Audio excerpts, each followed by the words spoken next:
बस सुनाता हूँ। मुझे पेड़ में काम मिला है। मैं आज से काम में जा रहा हूँ। अच्छा, जाके आए।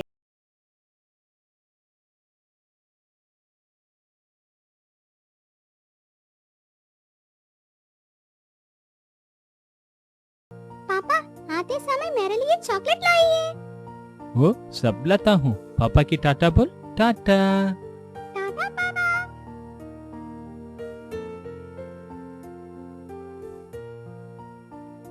में सुरक्षिता को प्रामुख्य दिया जाता है। आप में कुछ लोग पहले से ही पेड़ में काम करते होंगे और कुछ लोग नए नए आए होंगे, इसलिए काम करते समय कैसे सावधान रहना है इसके बारे में हमारे सेफ्टी इंजीनियर तुम लोगों को अच्छी तरह से समझाएंगे। आइए मैं आप लोगों को सेफ्टी इंडक्शन रूम ले जाता हूँ।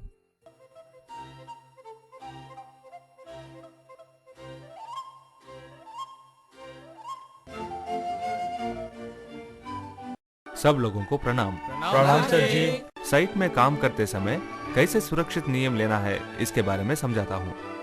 आप सब लोग सावधान से सुनकर इसके बारे में अच्छी तरह से समझिए। हम सब लोग क्यों काम करने आते हैं, बोलिए। क्योंकि मेरे परिवार खुश रहना है। कमाया तो ही खा सकते हैं सर जी। बिल्कुल ठीक कहा आपने। अपने बच्चों की भविष्य के लिए और हमारे परिवार को खुश रखने के लिए ही हम लोग काम पे आते हैं। पर यह सब ठीक तरह से होने के लिए तुम लोग साइट में सावधान से काम करके घर लौटना है। अगर सावधान से काम ना करें तो खतरे आ सकते हैं। इस वजह से जो लोग काम करते हैं परेशान में पड़ सकते हैं। असावधानी के कारण काम करने वाले लोग कैसे आतंक में पड़ सकते हैं, जानना चाहते हो? पहला, सुरक्षा ना होने के कारण काम करने वाले लोग हाथ या पैर गंवा सकते हैं। कभी कभार खतरे के कारण जान भी जा सकती है। खतरे से लगे हुए चोट बहुत दर्ददायक और परेशानी देती है। दूसरा, दुर्घटना में चोट लगा हुआ आदमी चोट पूरी तरह कम होने तक काम पर नहीं आ सकता। इसकी वजह से कमाई नहीं रहेगी, ऊपर से इलाज करने के लिए अपना ही पैसा खर्च करना पड़ता है।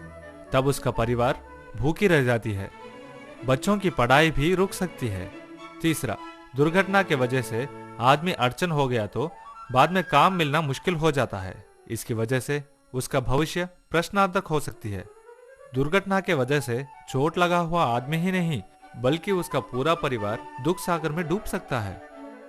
इसलिए साइट में सावधान परखने के बारे में मैं आप लोगों को समझाता हूँ। पहले, सुरक्षा करने के साधनों के इस्तेमाल के बारे में मैं आपको समझाता हूँ। हमारे शरीर में अति मुख्य भाग है सर। सर का सुरक्षा करना अति आवश्यक है। हमारी कंस्ट्रक्शन साइट में सर की सुरक्षा के लिए सेफ्टी हेलमेट पहनना जरूरी है। इस हेलमेट के बगैर कंस्ट्रक्शन साइट में कहीं भी घूमना मना है और उस हेलमेट को सर पर अच्छी तरह एडजस्ट करके पहनना जरूरी है। काम करते समय कुछ भी गिरने पर यह हेलमेट चोट लगने से बचाती है। हेलमेट के रक्षणा के बारे में समझ गए ना? अभी वेल्डिंग करते समय आने वाले आतंकों और कारपेंट्री काम करते समय निकलने वाली चूर्ण और धूल से आंखों को सुरक्षा करने के बारे में हम अब देखेंगे। हमारे आंखों को रक्षणा देने के लिए साइट में अनेक उपकरणों को इस्तेमाल करते हैं। उन चीजों को कहां और कब इस्तेमाल करना है इसके बारे में आप लोगों को बताता हूं। इस चीज को कहां इस्तेमाल करते हैं, क्या कोई बता सकते हैं? वेल्डिंग करने के समय। बिल्कुल ठीक कहा। वेल्डिंग करते समय फेस शील्ड को मुख में पहनना है। इसे हेलमेट के साथ भी पहन सकते हैं। इसमें लगा हुआ काला शीशा खतरनाक किरणों से हमारे आंखों को बचाती है। यही फेस शील्ड है। इस शीशे को हमें कारपेंट्री ग्राइंडिंग करते समय जरूर पहनना है। इसको पहनने से धूल या हानिकारक किरणों से हमारे आंखों को या मुंह को इस शीशे के द्वारा रक्षणा मिलती है। यह है गॉगल्स। यह आंखों के रक्षणा के लिए है। कंक्रीट या चिपिंग करते समय यह पहनना जरूरी है। इन सब उपकरणों को हर एक जगह पर पहनकर सुरक्षिता से काम करना है। आंखों के रक्षण के बारे में समझ गए ना? हमारे कंस्ट्रक्शन साइट में सीमेंट इस्तेमाल करते समय या रेत या मिट्टी इस्तेमाल करते समय या सफाई करते समय हमें नोज मास्क पहनना बहुत जरूरी है, क्योंकि इस तरह की जगह पर ज्यादा धूल या केमिकल पाउडर हो सकता है। इसके वजह से सांस लेते वक्त ये सब अंदर जाकर हृदय संबंध व्याधि आने की खतरा है। उससे बचने के लिए नोज मास्क पहनना बहुत जरूरी है। बस इतना ही नहीं, नोस मास्क को अच्छी तरह पहनने का ख्याल भी रखना चाहिए। नोस मास्क की जरूरत के बारे में आप लोग समझ गए होंगे। कंस्ट्रक्शन साइट पर मेघ और लोह चीजों की वजह से पैर में चोट लगने से बचाने के लिए रक्षण लेना है, इसलिए जूते पहनना जरूरी है।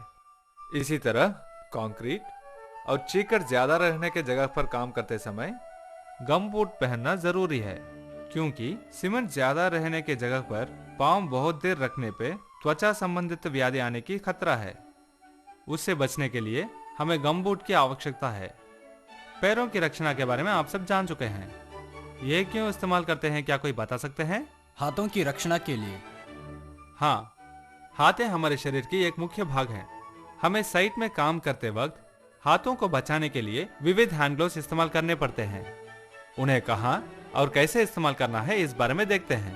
पहले cotton glove with leather palm को चीजों को उठाते समय, उदाहरण के लिए लोह चीजों और पाइप जैसे चीजों को एक जगह से दूसरी जगह को ले जाते समय इस्तेमाल करना है। लेदर ग्लव को वेल्डिंग और गैस कटिंग जैसे काम करते समय इस्तेमाल करना चाहिए और उसके संबंधित काम करते समय इसे जरूर पहनना चाहिए। पीवीसी और रबर ग्लव को सीमेंट कंक्रीट करने के जगह पर और रसायन संबंधित चीजों को इस्तेमाल करते समय जरूर पहनना है। इन हैंड ग्लव्स को ठीक तरह से इस्तेमाल करके हाथों की रक्षा करना है। कंस्ट्रक्शन साइट पर डीजल जनरेटर और कंप्रेसर जैसे यंत्रों के जगह पर काम करते समय ध्वनि कालुष्य ज्यादा रहता है। इस ध्वनि कालुष्य में ज्यादा देर काम करने से कानों को भंगुरता आने की खतरा ज्यादा है। इसलिए कानों की रक्षा के लिए ईयर प्लग और ईयर मफ को जरूर इस्तेमाल करना चाहिए। और अब साइट में ऊंचे जगहों पर काम करते वक्त ऊपर से नीचे न गिरने के लिए कैसे सुरक्षा लेना है, क्या किसी को मालूम है? सेफ्टी बेल्ट लगा के ही काम करना है। ठीक कहा आपने। इस सेफ्टी बेल्ट को किन किन जगह पर कैसे इस्तेमाल करना है मैं आपको बताता हूँ। हमें ऊंचे जगह पर काम करने के समय गलती से नीचे गिरने से बचाने के लिए हमारे बदन पर इस सेफ्टी बेल्ट को जरूर लगाना चाहिए। अच्छा, अब तक हम लोग सुरक्षा साधनों को इस्तेमाल करने के बारे में जान चुके हैं। हर एक आदमी खुद को और दूसरों को किसी भी तरह की तंग ना करके सुरक्षा से काम करना बहुत जरूरी है। इसलिए हर एक आदमी को कितने ध्यान से काम करना पड़ता है इस बारे में सीधे साइट में जाकर देखते हैं। सब लोग मेरे साथ चलिए, साइट पे चलते हैं। वहां पे देखिए, इस तरह 2 मीटर और उससे ज्यादा ऊंचे पर काम करने के समय सेफ्टी बेल्ट को पहनना बहुत जरूरी है। सिर्फ पहनना ही नहीं, इस सेफ्टी बेल्ट में जो लैनयार्ड है उससे हमारे सिर के ऊपर हमारे बदन के वजन को तोलने की तरह एक स्ट्रॉन्ग स्ट्रक्चर से निर्माण करना चाहिए। क्यों सिर के ऊपर ही निर्माण करना है सर? क्योंकि ये लैंडयार्ड अगर नीचे निर्माण करें तो लैंडयार्ड की ऊंचाई 2 मीटर रहने की वजह से हम 2 मीटर ऊंचाई से नीचे गिर सकते हैं। ऐसे गिरने पर बाकी स्ट्रक्चरों पर गिरकर चोट लग सकती है, इसलिए उसे सिर के ऊपर ही निर्माण करना चाहिए। उधर देखिए, वो आदमी जो पहना हुआ है उसे फुल बॉडी हॉर्न्स करके बोलते हैं। इससे हम ऊपर से नीचे गिरने के समय हमारे बदन के वजन के साथ साथ वह भी स्टिफ रह के चोट लगने से बचाती है। आप लोग वहां देखिए, वहां एक टावर इरेक्शन चल रहा है। ऐसे खतरनाक स्थिति पर काम करने के समय वे लोग डबल लैंडयार्ड करके एक स्पेशल सेफ्टी बेल्ट को लगाकर काम कर रहे हैं। ऐसे समय ऊपर जाते वक्त या उतरते वक्त दोनों लैंडयार्ड्स में कहीं एक लैंडयार्ड सभी समयों में अच्छी तरह से बांधना चाहिए। सर जी, दीवारों पर चलने के वक्त सेफ्टी बेल्ट को कैसे इस्तेमाल करना है, बोलिए सर जी। उन जैसे जगह पर चलने के समय हमें लाइफलाइन इस्तेमाल करके एक जगह से दूसरी जगह पर चलना चाहिए। उधर देखिए, वहां काम करने वालों को सेफ्टी बेल्ट बांधने के लिए जगह ही नहीं है, इसलिए वे 2 स्ट्रॉन्ग पॉइंट्स को रस्सी बांधकर उसको सेफ्टी बेल्ट को बांधते हैं। ऐसे करने से एक जगह से दूसरी जगह को आसानी से जा सकते हैं। गलती से गिरने पर भी वह रस्सी उन लोगों को बचाती है। इतना ही नहीं, वह रस्सी 8 mm का वायर रोप या 1 इंच का पॉलीप्रोपिलीन रोप होना जरूरी है। उस रस्सी को 15 डिग्री के एंगल में बांधना चाहिए। क्या हुआ? अच्छा हुआ, देखें आप लोग, इस फ्लोर ओपन के नीचे सेफ्टी नेट बांधने की वजह से वह नीचे नहीं गिरा, सेफ्टी नेट में गिरकर बच गया। इसी तरह ऊपर से गिरने वाली किसी भी चीज को नीचे काम करने वाले आदमियों के ऊपर गिरने से ये सेफ्टी नेट सुरक्षित से बचाती है। वहां देखिए, आधा कंस्ट्रक्शन किया हुआ लिफ्ट शेयर ओपनिंग और एसी डक्ट जैसे निकाला हुआ ओपनिंग्स में बैरिकेशन किया जा रहा है। इस तरह के ओपनिंग को कवर करके बंद करना चाहिए। आइए हम सब नीचे चलते हैं। देख लिया, तुम्हें नीचे गिरने से ये हैंड रेंच बचा लिया। हमें सीढ़ियों पर चलते समय परमानेंट हैंड रेंच नहीं होने के कारण इसी तरह 1 मीटर तक, मतलब हमारे कमर के ऊपर तक ऐसा रक्षण बनाना अवश्य है। देखिए, इस तरह के loose material floor as per नहीं रहना है। हमारे पैर लगकर वहां से नीचे गिरने की बहुत चांसेस हैं। इसलिए जिधर भी ऐसे चीजें हो सकती हैं, वहां पर गार्ड रेल्स और टो गार्ड रखना जरूरी है। इतना ही नहीं, फ्लोर एज के पास चीजों को रखना गलती है। उन्हें एज से थोड़ी दूर तक रखना चाहिए। सर जी, वहाँ पर थोड़े लोग कूद रहे हैं। वैसे स्थिति में हमें कैसे सुरक्षित लेना पड़ता है, समझाइए। आइए हम वही जाके देखते हैं। साधारण धरती के नीचे electrical cable, gas line, water line जैसे कनेक्शंस हो सकते हैं। खोदने से पहले उस जगह पर नल लेन या गैस लेन है या नहीं, खोदने की जगह सुरक्षित है या नहीं, ये सब अपने सुपरवाइजर से पूछ के बाद में खोदना जरूरी है। उनके अनुदेश के अनुसार ही काम करना है। उदाहरण के लिए इलेक्ट्रिकल वायर्स अगर हैं तो वहां इंसुलेटेड क्रोवर ही इस्तेमाल करना चाहिए। इस तरह कोई भी गलती से अंदर ना गिरने के लिए खोदे हुए जगह के चारों ओर बैरिकेशन लगाना जरूरी है। खुदे हुए जगह को दिखवाने के लिए चेतावनी बोर्ड और रात में देखने के लिए इलेक्ट्रिकल लैंप लगवाना जरूरी है। देखे ना, खोदा हुआ जगह से निकला हुआ मिट्टी को कम से कम 1 मीटर दूर पे फेंकने से मिट्टी में बिना फंसे वहां काम करने वाले लोग बच सकते हैं। इतना ही नहीं, खोदा हुआ जगह के आसपास किसी भी गाड़ी को आने से रोकना है। गाड़ी को थोड़ी दूर में रोकना ही सबके लिए सुरक्षित है। गड्ढे में उतरकर चढ़ने के लिए सीढ़ियों का इस्तेमाल करना जरूरी है। क्यों सर गड्ढे को ऊपर से नीचे की तरफ टेढ़ा खोद रहे हैं? ओह, मुझे मालूम। पिछले साइड पे काम करते वक्त मेरे साथ काम करने वाला साथी गड्ढे के अंदर दीवार को सीधा खोद रहा था, जिसके वजह से एक बार मिट्टी फिसलकर उनके ऊपर ही पड़ गया। बचाओ बचाओ बचाओ बचाओ। इसलिए वैसे जगह पर मिट्टी के डर से बचने के लिए गड्ढे की दीवार को टेढ़ा खोद रखे हैं। ठीक कहा आपने, इस तरह खोदने से कुछ नहीं होता है। इतना ही नहीं, उसके नीचे से सुराख डालना गलती है, मतलब अंडर कटिंग करना गलती है। अगर पहले ही कंस्ट्रक्शन के लिए कहीं खोद कर हुआ हो तो अपने सुपरवाइजर को पूछकर सुरक्षा नियम से काम करना बहुत जरूरी है, नहीं तो पास वाले कंस्ट्रक्शन को हानि पहुंच सकती है। ऊंचे जगह पर सावधान से रहने के बारे में मैंने आपको बताया। इन जैसे ऊंची जगह पर चढ़ने के लिए हम जिसका प्रयोग करते हैं उसका नाम है स्कैफोल्ड। उधर सावधान से काम करने के बारे में मैं आप लोगों को बताता हूं। आइए, ऐसे स्कैफोल्ड को इरेक्ट करने के लिए कंस्ट्रक्शन साइट में विविध मित्र रहते हैं। सिर्फ वे लोग ही इसे इरेक्ट करना चाहिए। ऐसे स्कैफोल्ड में टैग सिस्टम होता है, उसके बारे में किसी को मालूम है क्या? मालूम है सर। अगर उसका फूल में लाल रंग टैग है तो उस पे दूसरे लोग चढ़ना मना है, सिर्फ एरक के लोग चढ़ सकते हैं। यही उसका अर्थ है सर। ठीक कहा आपने। तो फिर हरे रंग में टैग रहे तो उसका अर्थ क्या है? मालूम है सर, उसका फूल इस्तेमाल करने के लिए तैयार है सर। बिल्कुल ठीक कहा। अगर आपको काम करते वक्त इसमें कुछ गलती लगा तो इंजीनियर को बुलाकर इसके बारे में बताना चाहिए। वह आके उसको ठीक करेंगे, अन्य लोग उसे ठीक करना गलती है।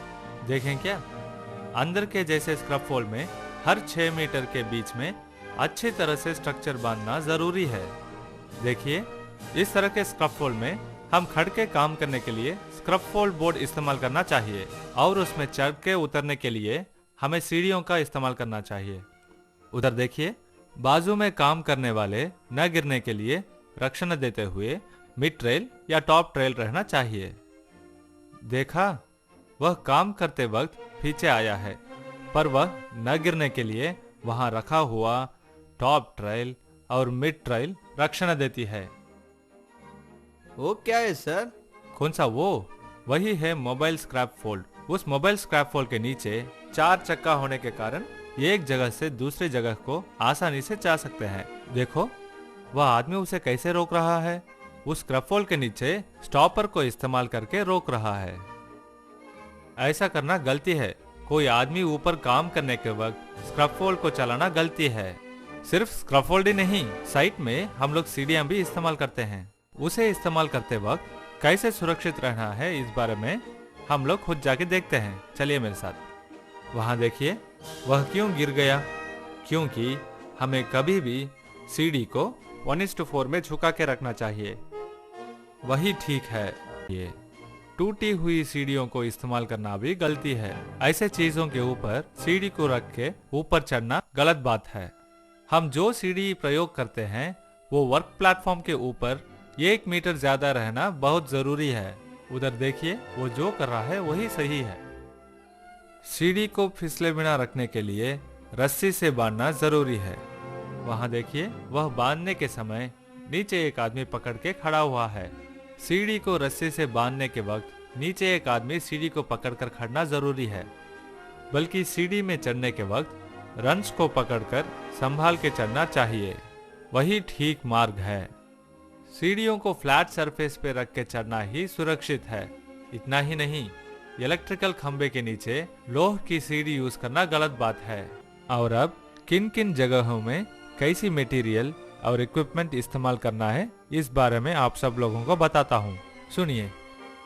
साधारण में कंस्ट्रक्शन साइट पर चीजों को यंत्रों की सहायता से एक जगह से दूसरी जगह को ले जाते हैं। हाथों से चीजों को ले जाना अच्छी बात नहीं है। फिर भी कुछ आवश्यक समयों में हाथों से चीजों को एक जगह से दूसरी जगह पर ले जाते हैं। ऐसे स्थितियों में कैसे सावधान से काम करना है, मैं आपको अच्छी तरह से समझाता हूँ। उधर देखिए, हाथों से वे लोग चीजों को एक जगह से दूसरी जगह पर ले जा रहे हैं। ऐसे समय में कैसे सुरक्षित रहना है मालूम है क्या? उस आदमी की तरह किसी भी चीज को एकदम कमर झुका के उठाना गलत है। उधर देखिए, उनकी तरह किसी भी चीज के पास अपने पैर को रखना जरूरी है। उसके बाद अपने हाथों से उस चीज को कवर करके बलबूती से पकड़ना है। इतना ही नहीं, उस चीज को अपने उंगली से नहीं बल्कि हाथ के ग्रिप से संभालना है। उसके बाद अपने पीठ को सीधे रखकर सांस को अंदर लेकर चीज को उठाना है। किसी भी चीज को उठाते वक्त उसके पूरे वजन को अपने पैर में संभालना चाहिए, पीठ से नहीं। उसके बाद उस चीज को अपने शरीर से लगाकर एक जगह से दूसरी जगह को ले जाना चाहिए। कुछ समय में ज्यादा वजन की चीजों को उठाने के लिए कम से कम 4 या 5 लोग मिलकर ही उन चीजों को एक जगह से दूसरी जगह ले जाना चाहिए। किसी चीज को उठाने से पहले जाने वाले रास्ते को साफ रखना जरूरी है और उस चीज को कितनी दूर पहुंचाना है, इस बारे में पहले ही हिसाब करना चाहिए। उस चीज को उठाने वाले सब लोग एक ही हाइट रहना अच्छा होगा। क्रेन इस्तेमाल करके उठाते हैं ना, उस वक्त सुरक्षित से कैसे रहना है सर? बोलता हूँ, एक जगह से दूसरी जगह को चीजों को पहुंचाने के लिए हम क्रेन इस्तेमाल करते हैं। उस समय कैसे सावधान रहना है जानने के लिए उधर जाकर देखते हैं। चलिए देखिए, क्रेन द्वारा एक चीज को उठाने के समय चीज के नीचे उसका मूवमेंट नियंत्रण करने के लिए जरूर एक टैगलाइन बांधना चाहिए। कुछ खतरा न रहने के लिए क्रेन का स्लिंगिंग कैपेसिटी लोड से भी ज्यादा रहना चाहिए। वैसे भी उसके नीचे कोई भी ना रहे तो अच्छा होगा, इसलिए क्रेन द्वारा किसी भी चीज को उठाते वक्त आजू बाजू में किसी को भी ना रहना देना है। उन्हें देखिए, वे ठीक कर रहे हैं। क्रेन द्वारा चीज को उठाने से पहले उसकी स्लीव्स ठीक ठाक है या नहीं देखना जरूरी है। उधर देखिए, ऐसे ऊपर उठाया हुआ चीज को अच्छी तरह से ठीक जगह पर छोड़ने के बगैर बीच में लटका कर छोड़ना गलत है। वो आदमी कौन है सर? कौन वह? वो है क्रेन द्वारा चीजों को उठाने या निकालने के बारे में हाथ दिखाने वाला सिग्नल मैन। उनके सिवा यह काम किसी को भी करना मना है। वे लोग जरूर फ्लोरेसेंट जैकेट पहनना चाहिए। सिर्फ यही नहीं, वहाँ देखिए, उधर 2 सिग्नल मैन हैं। क्यों मालूम? ये क्रेन 2-3 बिल्डिंग के उस तरफ लोड को ले जाता है। वहाँ पे 2 सिग्नल मैन उस क्रेन के मूवमेंट्स को कंट्रोल करते हैं। उधर देखिए, क्रेन जैसे यंत्रों को उन लोगों के बगैर कोई भी कंट्रोल करना गलत है। उस साइट के बारे में पूरी जानकारी हुए सिग्नल मैन ही सिग्नल देके काम करना है। और क्रेन का हुक सेफ्टी लॉक से बंद करना आवश्यक है। विद्युत की वजह से आदमी को बहुत सारे तंग पहुंच सकते हैं। हमारे कंस्ट्रक्शन साइट पर विद्युत के द्वारा काम करने वाले यंत्र बहुत हैं, इसलिए विद्युत से कैसे सावधान रह के काम करना है इस बारे में देखते हैं। उधर देखिए, वहाँ एक रेड हेलमेट पहना हुआ आदमी है ना, वही इलेक्ट्रिशियन है। कंस्ट्रक्शन साइट में किधर भी कौन सा भी इलेक्ट्रिकल काम करने के लिए इलेक्ट्रिकल वर्कर ही ठीक आदमी है। अन्य लोग यह काम नहीं करना है। साइट में जो भी इलेक्ट्रिकल यंत्र रहेगा उन सब को बारिश से बचाने के लिए इस तरह कवर करके रखना जरूरी है। नुकसान को देख रहे हैं ना? ऐसे वायर को बाहर रखने से हमारे जान को ही खतरा हो सकता है। वो गलत कर रहा है। काम करने वाले लोग दोपहर में इलेक्ट्रिकल शेड के अंदर जाकर चीजों को रखना या वहां पे सोना गलत है। ऐसे काम को किसी को भी करना मना है। और रास्ते में इलेक्ट्रिकल वायर्स रखना मना है, ये गलत है। इस तरफ प्लग के बगैर इलेक्ट्रिकल बोर्ड में वायर घुसाना गलत है। और रात में ऊंचाई में काम करने के वक्त हैलोजन लैंप इस्तेमाल किया जाता है। बल्ब जलते समय उसको एक जगह से दूसरी जगह को लाना गलती है, वो आपके जान को खतरा हो सकता है। इलेक्ट्रिकल मशीन को इस्तेमाल करने के वक्त सब लोग इलेक्ट्रिकल शॉक से बचने के लिए इस RCCB को इस्तेमाल करना चाहिए। सब विद्युत यंत्रों को अर्थिंग देना जरूरी है, तभी हम इलेक्ट्रिकल शॉक से बच सकते हैं। और लोह से बने चीजों को इलेक्ट्रिकल वायर्स के ऊपर से ले जाना गलत है। आपने हमें विद्युत से कैसे सावधान रहना करके बोल चुके हैं।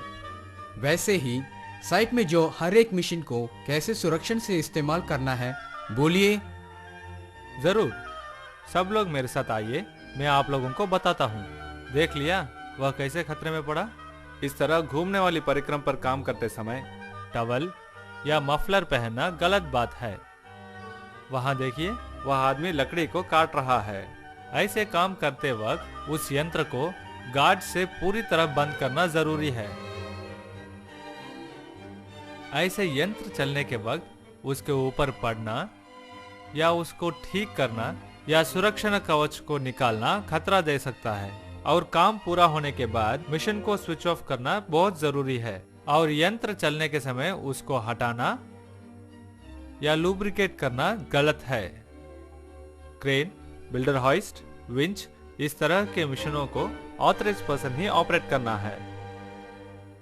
साइट में विविध रीति में कैसे सुरक्षित रहना है करके देखे हैं। सिर्फ हमारी रक्षा ही बस नहीं है, हमारे चारों ओर भी शुभ्र रखना है। हम काम करने की जगह कैसे सुरक्षित से रह सकते हैं इस बारे में देखते हैं। इधर देखिए, ये जगह कितना शुभ्र है। और इस जगह को देखिए, चीजें इधर उधर पड़ी हैं। ऐसा हो तो हम कैसे सुरक्षित काम कर सकते हैं? तुम लोगों को कौन सा अच्छा लगता है और कौन सा बुरा लगता है, इसलिए इन सब को कैसे सुरक्षित रखना है इस बारे में देखते हैं। बगैर काम के चीजों को एक अलग जगह पर रखना चाहिए। ऐसे नहीं करना है। हमें पाइप्स, टाइल्स और चीजों को एक जगह पर जमा कर रखना चाहिए। और जमाए हुए चीजें हमारे हाथ को अपड़ना चाहिए, मतलब 5 फुट के ऊंचाई तक ही रहना चाहिए। रास्ते में कौन से भी चीज को नहीं रहने देना है। ऐसे पिछले बिन न रहने के लिए यंत्रों में डालने वाले तेल को नीचे नहीं गिरना है। गलती से गिर गया तो तभी साफ करवाना चाहिए।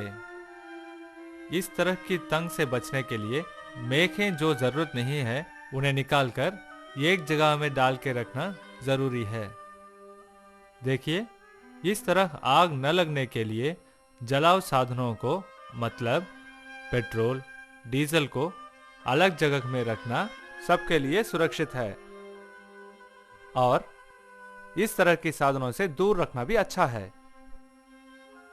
इन जैसे जगह में चेतावनी बोर्ड रख के सबको सूचित करना अच्छी बात है। हमारे कंस्ट्रक्शन साइट पर कंप्रेस्ड गैस इस्तेमाल करते हैं। ऐसे समय पर उस चीज को ठीक तरह कैसे इस्तेमाल करना है इस बारे में देखते हैं। कंप्रेस्ड गैस सिलेंडर को कभी भी सेफ्टी वाल्व कवर करके उसे सुरक्षित जगह पर बांधकर रखना है। सिलेंडर को सीधा खड़ा रखना चाहिए। कंप्रेस्ड गैस सिलेंडर को उसके लिए बनाया हुआ सिलेंडर कार्ड्स या हैंड ट्रक्स के सहायता से ले जाना चाहिए। सिलेंडर को देखभाल से ले जाना चाहिए और उसके सेफ्टी वाल्व कवर्स ठीक तरह से बंद रखना चाहिए। कंप्रेस्ड गैस सिलेंडर को खींचना या ढकेलना नहीं चाहिए। सिलेंडर को ले जाने के वक्त कुछ लीक है या नहीं जानने के लिए साबुन के पानी का उपयोग करना चाहिए। सिलेंडर को अति सुरक्षित से एक जगह पर रखना चाहिए। सिलेंडर को हवा के झोंके से, गर्मी और आग जैसे चीजों से दूर रखना अच्छी बात है। खाली सिलेंडर को पूरी सिलेंडर से अलग रखना चाहिए। खाली सिलेंडर को पहचानने के लिए एम्प्टी सिलेंडर करके बोर्ड रखना चाहिए। इसी तरह पूरी सिलेंडर के पास भी फुल सिलेंडर करके बोर्ड रखना चाहिए। मैरून कलर है तो वह असिटिलीन गैस सिलेंडर, रेड कलर है तो वह एलपीजी सिलेंडर। होस जॉइंट्स के लिए ठीक तरह से और ठीक मेजरमेंट की क्लैंप इस्तेमाल करना चाहिए। आईएसआई चिन्ह हुआ रेगुलेटर और होस को ही इस्तेमाल करना चाहिए। ठीक तरह का टैग या लेबल नहीं हो तो वह सिलेंडर इस्तेमाल नहीं करना है। अगर फिर भी आग लग गया तो उस दुर्घटना से बचने के बारे में अब आपको बताता हूँ। कंस्ट्रक्शन साइट पर फायर एक्सीडेंट अगर हुआ तो जल्द से जल्द फायर कंट्रोलर्स उपयोग करना अवश्य है। आग को रोकने के बारे में बताने से पहले आग कैसे लग सकती है इस बारे में बताता हूँ। आग लगने का 3 मुख्य कारण होते हैं। फ्यूल जैसे चीज, ऑक्सीजन और बहुत सारा गर्मी, ये 3 मुख्य कारण होते हैं। इन तीनों के कारण से आग लग सकती है। इन 3 में अगर एक न हो तो आग नहीं लग सकती है। इसी तरह आग लगने के वक्त हम अगर किसी एक को कम कर दें तो आग बुझ सकती है। आग को बुझाने के वक्त इन चीजों को ध्यान में रखने से आग को आसानी से रोक सकते हैं। मामूल से आग को class A, class B, class C, class D करके 4 विधानों में बोल सकते हैं।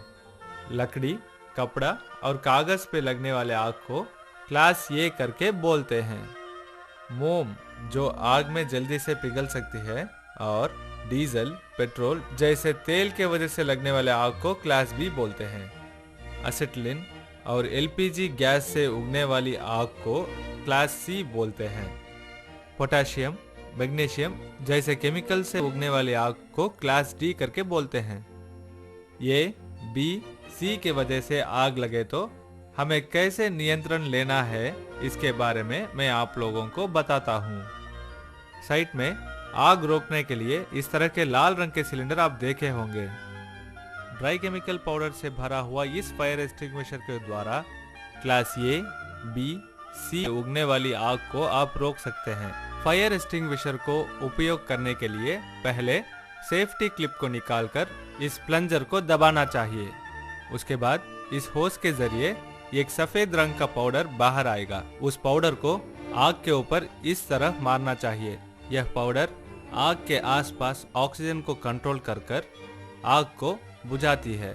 बस इतना ही नहीं, फोम एक्सटिंग्विशर के जरिए भी हम आग को बुझा सकते हैं। ऐसे एक्सटिंग्विशरों को डीजल और पेट्रोल से उगने वाली आग को बुझाने के लिए उपयोग करते हैं। ऐसे एक्सटिंग्विशरों को उपयोग करने के लिए इस सेफ्टी पिन को निकालकर उसके बाद प्लंजर को दबाना चाहिए और होस के जरिए फोम निकल के बाहर आती है। इस फोम को आग के ऊपर मारने से ऑक्सीजन कंट्रोल होकर आग बुझ जाती है। और कार्बन डाइऑक्साइड एक्सटिंग्विशर को भी आग को बुझाने के लिए उपयोग करते हैं। ऐसे एक्सटिंग्विशरों को बी और सी से उगने वाली आग को बुझाने के लिए उपयोग करते हैं। सेफ्टी पिन को निकालने के बाद इस नॉब को खोलना है। इस हॉर्न के जरिए CO2 मतलब कार्बन डाइऑक्साइड बाहर आकर आग से मिल जाती है। इससे ऑक्सीजन कंट्रोल होकर आग बुझ जाती है। आग को रोकने के वक्त सबसे पहले हमें मुख्य नियमों को ध्यान में रखना है। पहला, इलेक्ट्रिकल मशीन्स में आग लगने पर आग रोकने के लिए पानी नहीं उपयोग करना है, इलेक्ट्रिक शॉक लगने की खतरा है। दूसरा, क्लास ये आग को रोकने के लिए पानी और मिट्टी का उपयोग कर सकते हैं। तीसरा, एक्सटिंग्विशर को हवा मारने के तरफ उपयोग न करना है। ऐसे करने से यह केमिकल पाउडर आग को बिना लगे हवा में मिल जाता है। चौथा, CO2 सिलेंडर यूज करने के वक्त सिलेंडर बहुत ठंडा रहता है। इसके वजह से कोल्ड बर्न होने की खतरा है। इसके वजह से सिलेंडर के मेटालिक पार्ट्स पे बिना हाथ लगाए उपयोग करना है। फायर एक्सटिंग्विशर को खोलने के वक्त शरीर से दूर रखकर खोलना हमारे लिए सुरक्षित है, नहीं तो सिलेंडर के प्रेशर के वजह से सिलेंडर का कैप हम पर लगकर चोट दे सकती है। आग लगना शुरू होते वक्त उसको बुझाना आसान है, इसलिए आग लगते ही फायर एक्सटिंग्विशर को लाके आग को उसी वक्त बुझा देना बहुत जरूरी है। अगर ना बुझा सके तो अपने ऊपर अधिकारी को बुलाकर बताना जरूरी है। अभी तक सावधान से काम करने के बारे में मैंने आपको बताया। इस कंस्ट्रक्शन साइट पर नए नए आए हुए लोगों को कैसे काम करना है बोलता हूँ, सुनिए।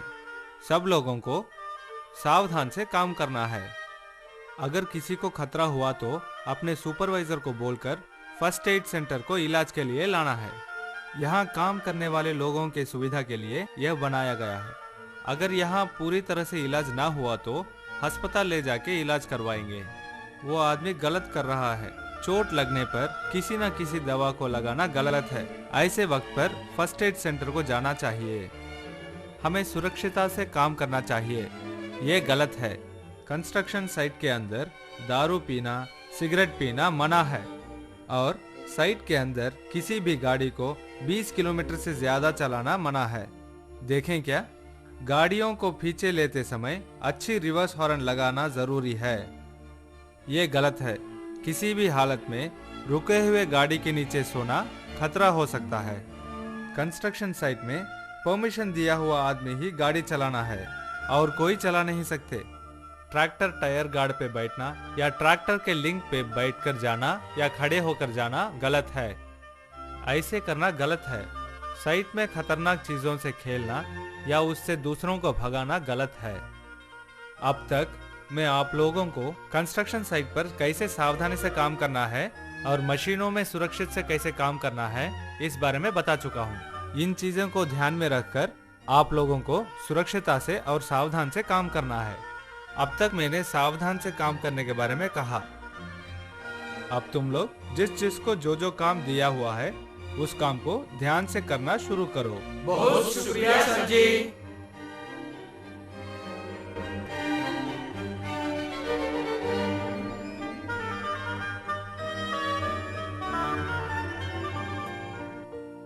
आइए, मैं आपके ही इंतजार कर रही थी।